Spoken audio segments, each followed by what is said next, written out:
Let's talk a little bit about taxes for a minute. And I had the same experience as basically what you guys describe when someone invests in the fund. You get a big, huge, when you're investing on the K1 side, you get a big, huge depreciation loss passed through to you in the year that you invest. Can you talk a little bit about what happens when one can't use that loss? They don't have enough passive income to use that loss to offset it. What happens to that loss?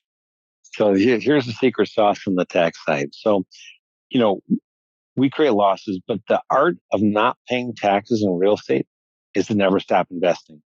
And that's not a sales pitch to get you to invest more. That's what I do. I have about 1% of my net worth in the stock market. I know I can make money in real estate, so I'm investing in all our stuff. I probably am the biggest investor of anybody anywhere by far. But in any case, the art of not paying taxes in real estate is never stop investing. And so what happens is if you create, let's say somebody invests $400,000, so they get a $200,000 ordinary loss, but because of passive loss rules, it sits there and they can't use it. But however, fast forward 4 years from now, we sell an asset. And let's say I'll make the numbers a little bigger to help it get the example across. Let's say we trigger $100,000 of cap gain income to a doctor. So he got $200,000 of losses before. We now give him $100,000 cap gain income.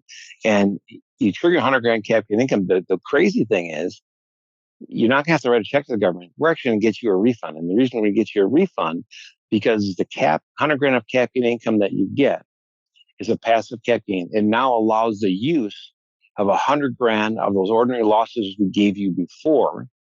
And if you add $100,000 negative with $100,000 positive, that adds up to zero. So your impact on your adjusted gross income, your impact on your taxable income is zero.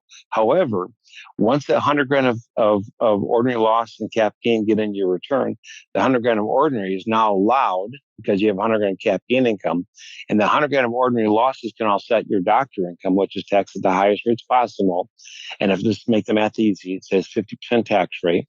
So then the $100,000 loss gets you $50,000 refund on the ordinary losses.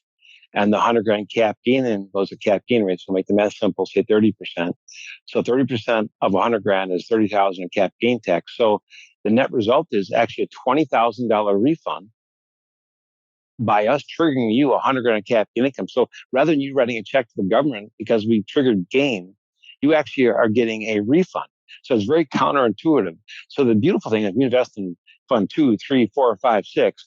When we start selling assets in fund 2, you can use those losses, that the new losses that are created in fund 4, 5, 6. You can use those losses to offset the cap gain from fund 2 and 3 from prior sales, and you actually get a refund, even though we're allocating you a gain. And if you keep investing, you keep triggering those losses, offset the cap gains, and it's just a beautiful thing. And that's when I say when we're adding another 1.5% to 2% in your all-in returns, that gets back to this tax rate differential between the ordinary rates and cap gain rates. And this is permanent. This is not just a timing difference for the government. This money is forever in your pocket. The government's never getting it, never taking it back from you. You forever get it. And I think that adds, again, like 1.5% per year in additional savings to you on your equity investment, if you're taxed at the highest ordinary rates as a doctor. The hosts of The White Coat Investor are not licensed accountants, attorneys, or financial advisors. This podcast is for your entertainment and information only. It should not be considered professional or personalized financial advice. You should consult the appropriate professional for specific advice relating to your situation.